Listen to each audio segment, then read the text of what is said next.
반갑습니다. 소리받을 권도길입니다. 앞에 세션 제가 들었는데 굉장히 재미있는 엔터테인먼트 관련된 얘기가 있습니다. 이제 공부 좀 해야죠. 수업 좀 할까요? 예, 역사 얘기가 됐습니다. 더 재미없는 전자지불의 역사. 그리고 제가 과거 15년간 전자지불 업계에서 일하면서 저의 도전 얘기를 하고자 합니다. 사실은 역사가 그러하듯이 모든 역사는 보는 관점이 있죠. 보고 해석하는 관점이 있습니다. 특별히 우리나라의 전자지불의 역사는 다국적 독점 해외 기업의 독점적 지배와 한국의 독자적인 프로토콜을 가진 로컬의 전자지불 회사들 간의 그 경쟁의 역사의 관점에서 제가 오늘 말씀드리고 싶습니다. 사실은 여러분들 잘 아시다시피 독점이라는 것은 독점이 한번 형성되면 그 독점을 풀기가 굉장히 어렵죠. 우리 정치적으로도 독재가 한번 세팅이 되고 나면 그 힘 때문에 수십 년간 고통을 겪듯이 어떤 산업에도 독점이 한번 형성되면 독점의 피해가 많습니다. 특히 전자지불과 관련된 독점은 각종 눈에 보이지 않는 로열티나 이런 그런 비용의 문제들이 생길 수 있습니다. 그런 관점에서 오늘 전자지불의 역사에 대해서 조금 말씀드리고 싶습니다. 사실은 전자지불 이렇게 얘기하면 이니시스, KCP, 신용카드사 우리가 이렇게 생각할 수 있겠지만 전 세계적으로 전자지불 관련해서는 뺄 수 없는 회사가 하나 있습니다. 비자와 마스터카드사입니다. 전 세계 신용카드 시장에 두 회사의 마켓쉐어를 합치면 90%의 신용카드 시장의 마켓쉐어를 가진 완전 독점적 기업이라고 할 수 있겠습니다. 사실은 우리가 잘 모르지만 우리가 가게에 가서 물건을 사거나 또는 어떤 사람이 가게를 했을 때 물건을 팔거나 하는 전 세계 인구의 90%의 사람들이 비자와 마스터에게 로열티라는 이름의 세금을 내고 있습니다. 한 정부는 한 나라에서만 세금을 걷죠. 국민들에게 주민세, 부가가치세 이렇게 걷죠. 그러나 비자 마스터는 전 세계에서 물건을 사는 사람과 파는 사람에게 90% 사람들에게 로열티를 걷고 있습니다. 우리 사실은 우리가 로열티를 언제 비자 마스터에게 준 적이 있어. 하지만 물건 가격 안에 신용카드사의 쇼핑몰에서 신용카드에 지불하는 그 수수료 안에 다 그런 조금의 로열티들이 다 숨어 들어가 있습니다. 우리가 주유소에 가서 기름을 넣으실 때 기름값이 많이 올랐죠. 그래서 주유소에 기름값이 많이 나오면 주유소 사장님한테 기름값 왜 이렇게 많이 올랐어요? 이렇게 야단치면 주유소 사장님 굉장히 억울합니다.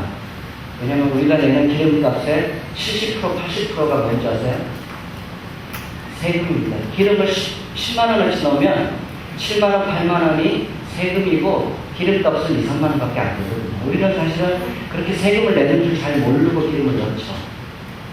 우리가 영화를 좋아하는데 영화 티켓 안에 뭐가 들었죠? 영화 짓는 기금이라는 기금이 들은 채로 우리가 티켓을 사게 됩니다. 비자 마스터 얘기 들으면 우리 주머니에다 비자카드, 마스터카드 하나 들어있는데 몰랐는데 저 미국 회사가 나한테 이렇게 나도 몰래 세금을 이렇게 뜯어가다니 싫다 이런 사람이 있습니까? 나 싫다. 싫다 그러면 당신은 지구를 떠나시오. 지구라는 하숙집을 빼고 우주로 떠나시오. 그렇게 말할 줄 모릅니다. 우리가 그게 싫은 채로 생존할 수 없는 상황, 이게 독점이라고 할 수 있겠습니다. 어쩌면 지구를 떠나기로 하고 우주선을 타는 티켓 안에 비자 로고가 찍혀 있을지도 모르죠. 어쨌든 그래서 이런 인프라 산업이 매우 중요합니다. 인프라 산업조차도 독점 체계 안에 들어가면 국민들, 일반 사용자들은 이게 내가 돈을 내는지도 모르는 사이에 각종 비용들이 그 안에 녹아져 들어가서 지불하게 되는 그런 현상도 있죠. 이렇게 오프라인 지불 결제 시장의 90%의 마켓쉐어를 가진 비자마스터가 1994년도에 인터넷이 활성화되자 각각 자신들의 전자지불 프로토콜을 만들어서 보급하기 시작했습니다. 그러다가 중요한 사건이 있었는데 1996년도에 비자와 마스터가 경쟁에서 해소하고 서로 손을 잡고 공동의 인터넷 전자지불 프로토콜을 만들기로 했습니다. 그것이 바로 여기 있는 SET, Secure Electronic Transaction이라고 하는 전자지불 프로토콜을 만들어서 보급하기 시작했습니다. 마켓시어 90%의 지불 결제 회사가 인터넷 지불 결제의 프로토콜을 손을 잡고 만드니까 이것이 표준처럼 인정되었죠. 그래서 IBM이나 HP나 SK나 이런 IT 회사들이 그 셋 프로토콜이 동작하는 페이먼트 게이트웨이 소프트웨어, 멀찬트 게이트웨이 소프트웨어, 사용자들이 사용하는 그런 전자지갑 소프트웨어들을 개발해서 판매했죠. 사실은 셋이 보급되자 국내에도 전자상거래나 전자지갑에 관심 있는 사람들이 다 셋 프로토콜 열심히 읽고 읽었어요. 그랬더니 누가 한 사람이 갑자기 셋이 좋다. 그러니까 누가 그 사람이 좋다 그러면 또 누가 나도 봤더니 좋더라. 여기도 좋다, 저기도 좋다, 이것도 좋다. 뭐 이렇게 하면서 친하게는 다 셋이 좋다고 얘기를 많이 했고 셋을 막 찬양했습니다. 사실은 한국 사람들은 이렇게 개성미 넘치는 어떤 독창보다는 이렇게 누가 한 사람이 좋다 그러면 와 좋다 하는 합창을 굉장히 좋아하는 것 같습니다. 사실은 셋 프로토콜을 자세히 보면 좋은 프로토콜이 아니었습니다. 굉장히 무겁고 방대하고 또 전자상거래에 적용해서 지불과 연동시키려면 굉장히 부자연스러운 연동이 되어서 굉장히 사용하기 불편한 프로토콜이었음에도 불구하고 많은 사람들이 셋을 합창하면서 찬양했죠. 그런 과정 중에 한국의 전자지불은 셋이 발표되던 1996년도 전후로 여기 보시는 바와 같은 여러 회사들이 만들어졌습니다. 회사들이. 이 중에 중요한 회사가 메타랜드라고 하는 회사입니다. 이 회사가 우리나라 전자지불의 초기 96년부터 2000년 사이에 주도했던 그런 회사였습니다. 삼성컴퓨터의 자회사에다가 백화점과 은행들이 컨소시엄을 맺어줘서 셋으로 전자지불 서비스를 하겠다고 했던 그런 회사입니다. 또 KCP라고 이런 지금 전자지불 업계에서 2등을 하고 있는 아주 좋은 회사가 있는데 이 회사도 이때 만들어졌는데 이 회사의 출발점은 마스터카드사가 중심이 돼서 국내 신용카드사 5개 회사가 셋을 보급하기 위해서 만든 회사였습니다. 이니시스도 그때 조금 늦게 베이컨 이니시스 회사들이 만들어졌죠. 전자지불 태동기의 경쟁을 어떤 관점에서 보느냐라고 한다면 셋 지불 프로토콜, 비자 마스터가 만든 SET라는 프로토콜을 지원해서 전자지불 서비스를 하기로 했던 회사들의 연합군과 셋이 아닌 국산 전자지불 SSL 기관의 국산 전자지불 프로토콜 간의 경쟁이라고 할 수 있습니다. 그때 이니시스는 직원이 한 10명쯤 되는 병아리 벤처였습니다. 다행히 이때 전자지불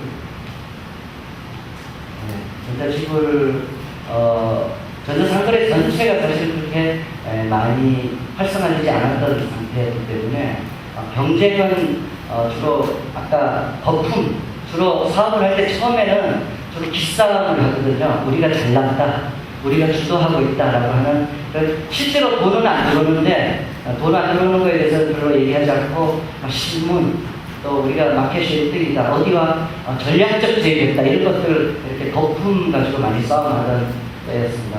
우리나라 최초의 전자 쇼핑몰이 강원도청이 그 지역 특산물을 인터넷에서 판매하려고 만든 쇼핑몰이 강원도청이었는데 이니시스가 연동해서 지불 서비스를 했죠.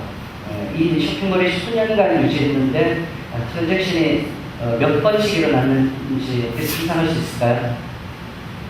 tranzaction이 주로 3건 이렇게 일어났습니다. 하루에? 아닙니다. 한 달에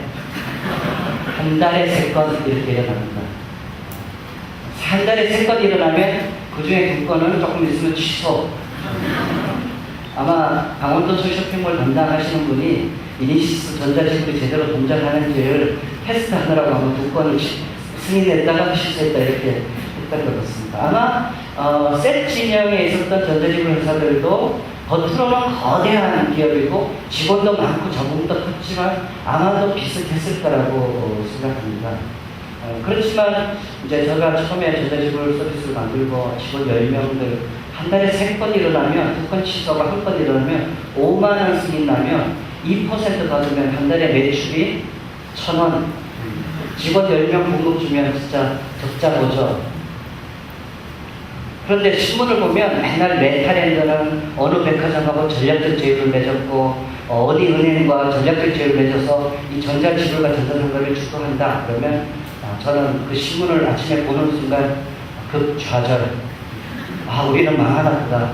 저 회사는 주도하고 우리는 이제 망하나 보다. 이런 그런 생각들을 했었습니다. 또 이 과정 중에 또 재밌었던 사건 중에 하나가 어느 날 삼성컴퓨터에서 연락이 와서 오라고 만나자고 했습니다. 왜 그러냐 했더니 삼성컴퓨터가 그 당시에 델이 온라인으로 있는 그 PC 판매를 하니까 우리도 온라인으로 PC 판매하기 위해서 쇼핑몰을 만들었는데 전자지불을 붙이는 이니시티브를 붙이고 싶다는 거예요. 그래서 제가 안 갔습니다. 왜냐하면 삼성컴퓨터 자회사가 우리나라 1등하는 전자지불인 메타랜드라는 회사가 있는데 아니 왜 우리를 부르냐, 우리 기술을 혹시 훔치려고 하는 거 아니냐, 그래서 안 갔죠. 그때 또 연락이 왔어요. 제발 좀 와달라고. 그래서 제가 만났더니 사실은 메타랜드와 붙이는 작업을 했는데 셀 프로토콜이 워낙 방대하고 복잡해서 쇼핑몰에 붙이지 못했었습니다. 그래서 할 수 없이 이니시티브를 붙이겠다고 해서 그래서 반가운 마음으로 붙였죠. 이럴 때는 또 저의 기분이 급상승해서 야 드디어 거 봐, 내 말 한 대로 됐잖아. 그러면서 이제 또 이렇게 첨단 사업을 하시는 분, 아까 이제 여러 사업 하시는 분들 또 새롭게 벤처를 시작하시는 분들이 많은데 처음 사업 시작해서 어느 일정 기간 동안은 약간 그 정신분열 증세가 하루에도 수십 번씩 이게 심리적으로 천당과 지옥을 수십 번씩 오갑니다. 우리는 곧 망할 거야와 우리는 비자와 박사를 이길 거야를 수도 없이 왔다 갔다 하는 그 심리적 업앤다운을 거치는. 그래서 여러분들 중에 혹시 사업을 하실 마음이 있는 분이면 내가 심리적으로 좀 스트레스를 많이 견디는가에 대한 그런 테스트를 먼저 해보시고 사업으로 진출하시면 좋겠습니다. 이런 과정 중에도 또 재밌었던 일 중에 하나가 한글과 컴퓨터가 1998년도에 한글 8.15 버전을 만들었어요. 아시는 분 계실지 싶습니다. 10,000원으로 한글 8.15를 팔았는데 굉장히 실험적으로 이 한글 8.15 버전을 인터넷으로 팔겠다, 온라인으로 팔겠다. 아까 얘기했지만 강원도청이 한 달에 3건 일어나는 시점에서 별로 멀지 않은 시점에 이것을 했습니다. 사람들이 왜 전자상거래로 인터넷으로 그 당시에 물건을 주문 안 하냐면 처음 하는 일이기 때문에 혹시 내가 신용카드로 물건을 샀다가 내 카드가 도용당해서 내 통장에서 돈이 빠져나가면 어떡하나라는 두려움 때문에 물건을 온라인에서 사는 것을 주저하고 있을 때였습니다. 그런데 한 번이라도 온라인에서 물건을 사본 사람이면 그 다음에 계속 반복적으로 지속적으로 온라인으로 물건을 사게 되는데 그 첫 번째가 굉장히 중요할 때였습니다. 이니시스가 전자지불 서비스를 했고 98년도에 8월 15일에 오픈을 했죠. 이 한건 8.15의 그 온라인 판매는 당시 텔레비전에 광고까지 하는 전 국민적 마케팅을 했죠. 그래서 8.15 버전을 10,000원에 살려면 온라인으로 카드를 넣고 물건을 사야 되죠. 8월 15일 날 드디어 오픈을 했어요. 물론 오픈하는 과정에 우여곡절이 좀 있긴 했지만 오픈했는데 몇 건이 일어났을 것입니까? 하루에 3,000건 넘는 트랜잭션이 일어났죠. 아마 한건 8.15 버전으로 우리나라 국민들의 굉장히 많은 숫자의 사람들이 온라인으로 첫 번째 물건을 사는 경험을 했습니다. 아마 이 한건 8.15를 샀던 사람들이 그 다음에 다른 쇼핑몰에서 계속 물건을 계속 지속적으로 인터넷에서 물건 사보니까 뭐 별로 괜찮네, 통장에 도용 안 됐네, 그렇게 경험했던 사람들이 의외로 98년, 99년, 2000년대에 전자상거래가 활성화하는데 굉장히 중요한 시드 구매자들이 됐던 것 같습니다. 그리고 한글과 컴퓨터의 한건 8.15 마케팅이 우리나라 전자상거래를 활성화하는 조금 당기는, 활성화를 당기는 굉장히 중요한 역할을 했죠. 물론 이니시스는 고통을 겪었습니다. 98년 8월 15일 이후에 한 달이나 한 달 반쯤 후에 회사에 갑자기 전화가 하루에 100통, 200통씩 오는 거예요. 우리 회사 굉장히 갑자기 유명해졌나? 그때 전화를 하시는 분이 하자마자 다 잡고 그냥 바로 저희 직원들이 받으면 뭐라고 하면 욕부터 합니다. 니네들 도대체 뭐하는 회사야? 왜 그러십니까? 뭐하는 회사도 내 통장에 돈을 빼갔어? 그렇게 자기가 여러분 아시다시피 신용카드 전표에 이니시스 이렇게 찍히죠. 한건 8.15 이렇게 안 찍히고 이니시스 이렇게 찍혀가니까 이분은 자기가 그 10,000원이 한건 8.15 한글 8.15로 썼다는 거는 까먹어버리고 통장에 돈이 10,000원이 나가니까 다짜고짜 이제 카드사에 전화를 하죠. 카드사에 이니시스 전화번호를 알려줘요. 그럼 이제 전화해서 일단 기세부터 잡아야 되니까 욕부터 하죠. 하루에 수백 통씩 받았어요. 도대체 뭐 하는 놈들이야, 내 통장에 돈 빼가는 거를. 그래서 이제 한글 8.15 쓰셨으니까 그러면 이제 한 70%는 그렇구나 이렇게 끝나고 30%는 막 그래도 웃깁니다, 돈 내놔라고. 그런 일들도 있었죠. 사실은 한글과 컴퓨터가 전자상거래가 그렇게 활성화 안 됐을 때 한글 8.15를 온라인으로 판매하겠다라고 하는 실험적 도전이 우리나라 전자상거래 또는 전자지불 업계에 굉장히 중요한 우리를 먹여 살렸다라고는 할 수 없지만 그래도 전자상거래 활성화에 굉장히 중요한 초석이 됐다라는 점에서는 제가 거기서 요즘 이제 이런 생각들이 많이 드는데 교훈이 있습니다. 지금도 병아리 벤처들이 많습니다. 병아리 벤처들이 새로운 아이디어와 새로운 제품으로 뭘 하겠다라고 하는 그런 병아리 벤처들이 많이 있습니다. 여러분들께 제가 부탁드리고 싶은 것은 새로운 아이디어와 새로운 제품으로 새로운 서비스를 만든 우리 후배 병아리 벤처들이 그런 서비스를 만들었을 때 여러분들이 실험적 생각과 실험적 마인드로 열심히 써줬으면 좋겠다. 제가 그것을 부탁드리고 싶습니다. 뭘 만들면 구글이나 애플처럼 그만큼 못 만들었다고 칭찬만 하지 마시고 새로운 아이디어네, 재밌네, 한번 써볼까라고 해서 써주시기 바랍니다. 혹시 여러분들 중에 어떤 큰 회사에 들어가셔서 큰 회사에서 일을 하실 때 그 큰 회사에서도 혹시 어떤 일을 할 때 우리나라에서 만든 병아리 벤처가 만든 서비스를 실험적으로 써주면 혹시 그 회사가 그걸 통해서 새로운 어떤 산업과 새로운 아이디어의 이정표를 만들 수 있지 않겠습니까? 지금 이제 테드 연세도 지금 온라인으로 중계를 한다고 하는데 아마 국내 새롭게 만든 벤처 기업인 트윗온에어를 써서 아마 생중계를 한다고 합니다. 아마 등록도 지금 구글 닥스로 등록을 받았다고 제가 들었는데 사실은 국내에 그런 모임을 등록하는 언오프믹스나 직원 5명, 10명도 안 된 아주 벤처 기업이 열심히 언오프믹스나 여러 에드온이나 여러 그런 등록 회사들을 실험적으로 써주는 그런 것들이 아마 우리나라 새로운 벤처들이 자라서 세계적인 어떤 기업이 되는데 조그마한 도움이 되지 않겠는가. 트위터나 페이스북도 혼자 잘한 것이 아니라 옆에서 애정을 가지고 도와준 사람들이 도움 때문에 그렇게 성장했지 않았는가 그런 생각을 합니다.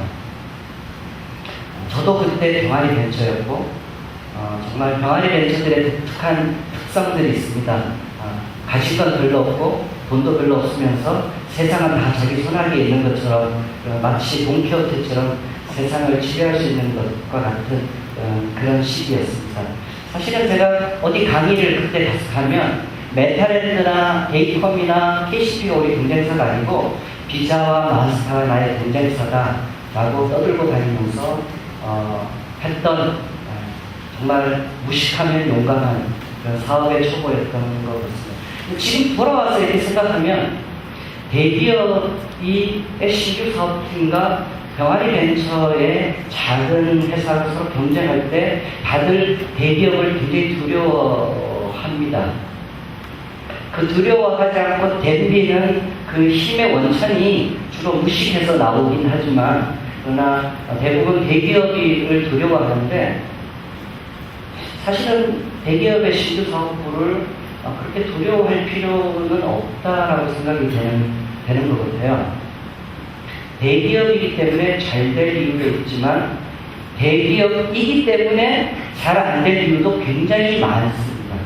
그렇기 때문에 신규 벤처들이 새로 만들어지고 자리 잡고 또 성장하고 대기업과의 경쟁, 그 큰 덩치 큰 기업들의 경쟁에서 품새어서 자리를 든든히 잡는 일들이 많이 있습니다. 어쨌든 전자지불의 1세대, 첫 번째 세대는 98년부터 2000년 정도까지 전자지불이 있었을 때, 그때는 전자상거래 그렇게 활성화되지 않았을 때이긴 하지만, 셋과 SSL의 경쟁의 환경들이 계속 왔는데, 이때까지는 여러분들이 싫어하는 플러그인이 도입되지 않았습니다. SSL 기반의 폼에서 신용카드 번호와 유효기 4자리와 주민등록번호 뒷자리 7자리를 넣고 입력하고 물건을 주문하던 시절이었습니다.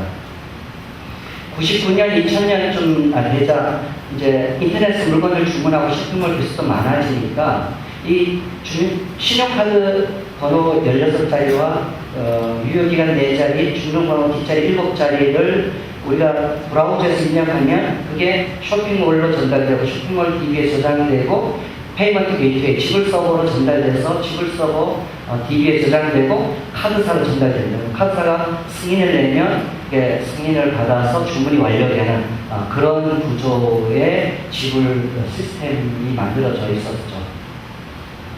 거래량이 늘자 카드 번호 유효기간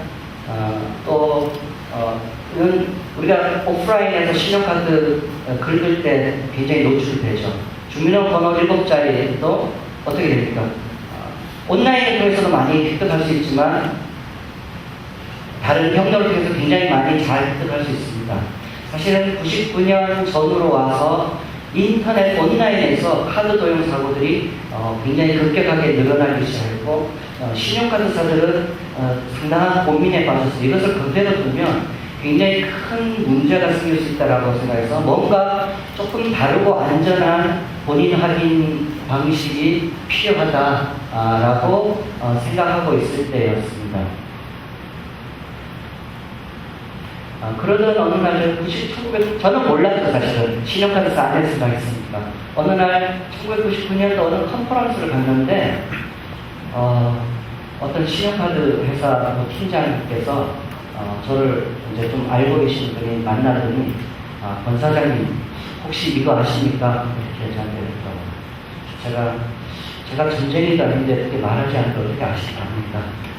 뭘 얘기하십니까? 제가 이렇게 얘기했더니 비자 마스터가 셋 프로토콜을 버리고 셋이 이제 경쟁에서 지셨다. 좀 더 SSL로 간다는 걸 알고 셋 프로토콜을 버리고 플러그인 기반의 새로운 본인 확인, 강한 본인 확인 메커니즘을 도입한 전자지불 본인 확인 시스템을 만들어서 지금 카드사들이랑 쭉 얘기를 했는데 카드사들이 다 그걸 받아들이기로 하고 그걸 도입하여서 전자지불 인프라를 바꾸려고 한다는 얘기 제가 들었습니다. 제가 부랴부랴 아니, 그렇게 되면 전자지불 인프라의 프로토콜이 그동안 수년간 셀과 SSL이 경쟁해서 이겼는데, 이제 또 카드사가 저렇게 다 3D 시큐어라고 부르는 비자마스터의 프로토콜로 돌아가면 우리나라 전자지불 인프라가 비자마스터에 완전히 독점적 종속이 일어난다, 이런 생각이 들어서 PKI 기반으로 새로운 본인 확인 방식을 만들었습니다. 그것이 바로 인터넷 안전결제 ISP라는 것을 만들어서 카드사들을 설득했습니다. 영업을 열심히 다녔습니다. BC카드와 국민카드가 이 안전결제를 도입하기로 결정했고, 나머지 카드사들이 비자 마스터가 만든 안심결제 서비스를 도입하기로 했습니다. 그래서 우리나라 전자지불이 2000년, 2001년도 때에 지금 현재 우리가 사용하고 있는 그 안심결제, 안전결제 두 가지로 양분된 계기가 이때 2000년도에 있었습니다. 안심결제 같은 경우는 여러분들이 신용카드사에 등록한 비밀번호 하나를 가지고 카드번호와 비밀번호를 넣죠. 그러면 비밀번호가 쇼핑몰과 페이먼트 게이트를 거치지 않고 비밀번호는 바로 카드사로에 전달됩니다. 그래서 쇼핑몰을 통과 그 카드사를 통해서 전달된 카드번호와 직접 전달된 비밀번호가 일치하는가를 확인한 후에 승인을 내주는 구조이고요. 안전결제는 암호 기술을 이용해서 그 고객의 그 본인 확인 정보들이 쇼핑몰과 페이먼트 게이트웨이가 열어볼 수 없는 형태로 카드사에게 전달되고 카드사가 승인을 내주는 그런 구조가 됐습니다.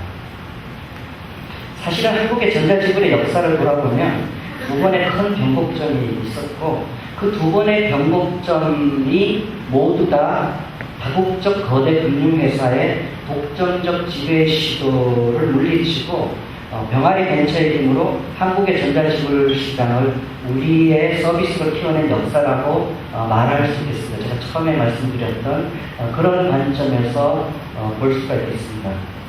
사실은 이것이 제가 전자지불 시장에 도전했던 저의 사업, 과거 12년간의 사업에 도전에 굉장히 큰 자부심 중에 하나였습니다.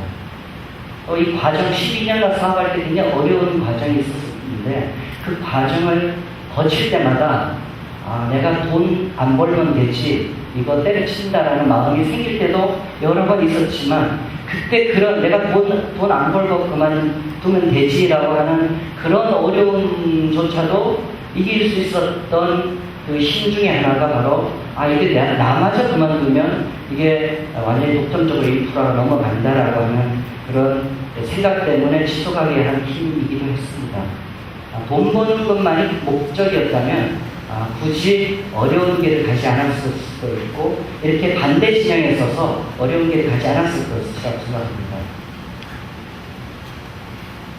사실 누가 알아주든 안 알아주든 사회와 국가를 위해서 뭔가 중요하고 의미 있는 일을 한다는 것, 이것이 저의 두 번째, 제 사업을 과거 12년간 했던 사업의 두 번째 자부심입니다. 제가 두 번째를 했더니 누군가가 첫 번째는 뭐냐, 제가 첫 번째를 여러 번 강의 때 얘기를 했기 때문에 얘기를 안 했던 모르시는 분이어서, 저의 첫 번째 그 자부심은 회사를 잘 만들어서 잘 키워서 큰 돈 벌었다든가, 또는 회사를 2개씩이나 코스닥에 성장시켰다든가, 뭐 그런 것이 제 자부심은 아니고, 제가 여러 번 이렇게 얘기했는데, 제가 97년부터 2000년 사이에 5개의 회사를 설립했습니다. 그때는 정말 돈키호테처럼 세상은 다 내 거야, 그래서 5개 회사를 보안과 지불 분야의 5개 회사를 만들었는데, 2010년 그 5개 회사가 2010년까지 다 생존하고 성장하고 있습니다. 즉 5개 설립한 벤처기업의 10년 생존율이 100%입니다. 우리가 뭐 벤처학 이렇게 들으면 벤처 회사가 만들어도 10년 생존율이 5%다, 3%다 이렇게 얘기하는데, 제가 만들었던 5개 회사는 10년 생존율이 100%다. 이게 제가 돈을 많이 벌었거나 코스닥에 등록했거나 이런 것보다 더 제 마음속에 아주 큰 첫 번째 자부심, 그 두 번째 자부심은 전자지불 시장을 한국의 전자지불 시장을 지켜낸 독수리 오형제 중에 하나의 역할을 했다라는 게 제 자부심입니다. 많은 사람들이 여러분 같은 젊은 후배들에게 성공적인 인생을 살기 위해서 이렇게 살아라 축복합니다. 내가 좋아하는 일 해라. 여러분들이 잘할 수 있는 일에 도전해라. 내가 정말 즐거움을 느끼는 일을 해라. 이렇게 사람들이 그런 얘기를 많이 하죠. 저도 그런 얘기를 많이 합니다. 사실 이것은 내부로 향하는 힘입니다. 내 자신을 바라보고 내 내부로 향하는 힘이죠. 이게 물리적인 법칙으로 보면 구심력이죠. 모든 물질, 질량을 가진 물질은 중력을 갖고 있습니다. 외부의 물질을 잡아당기는 힘, 이게 중력을 갖고 있죠. 그래서 우리가 달걀을 이렇게 떨어뜨리면 이렇게 떨어져서 깨지죠. 중력 때문이죠. 사실 우주에서 가장 큰 중력을 갖고 있는 것이 어디입니까? 블랙홀이죠. 무엇이든지 다 끌어들여서 다 자기 속에 흡수해버리죠. 심지어 빛마저도 흡수해버리기 때문에 블랙홀이죠. 암흑밖에 없습니다. 만약 우리 사회가 내 자신만 생각하고 내부로 당기는 힘, 중력만 있다고 보시면 상상해 보십시오. 사회가 얼마나 각박하고 정말 두려울 사회가 될 것인가. 이기심과 탐욕만 있다면 사회는 눈에 어두워질 것이라고 합니다.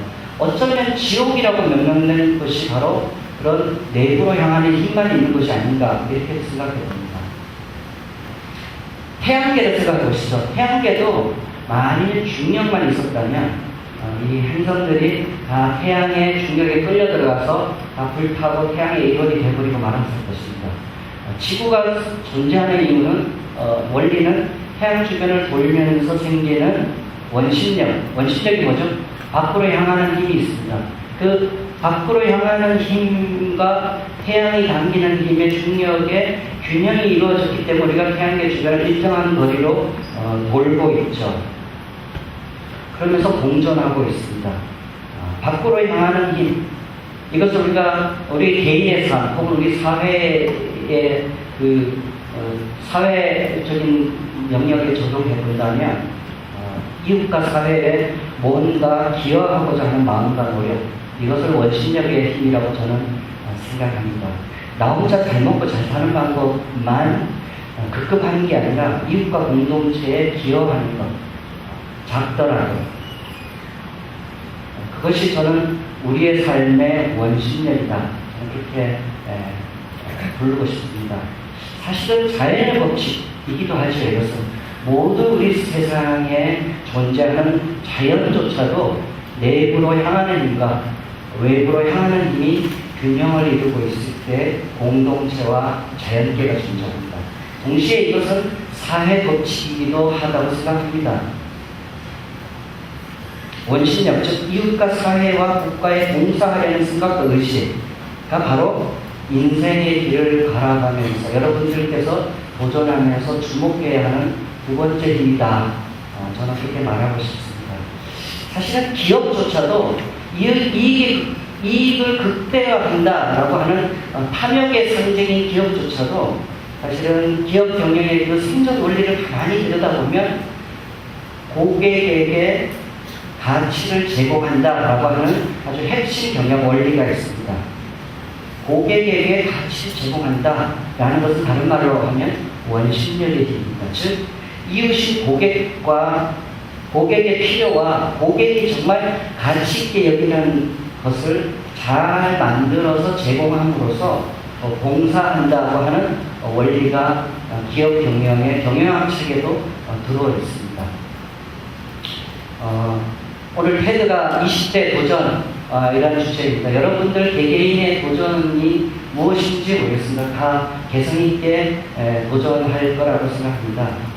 여러분들이 좋아하는 일에 도전할 거라고 생각합니다. 그 좋아하는 일에 도전하는 여러분들의 그 도전이 구심력을 갖는 동시에 원심력을 갖고 있을 때만이 여러분들의 도전의 성공은 단순한 성공이 아니라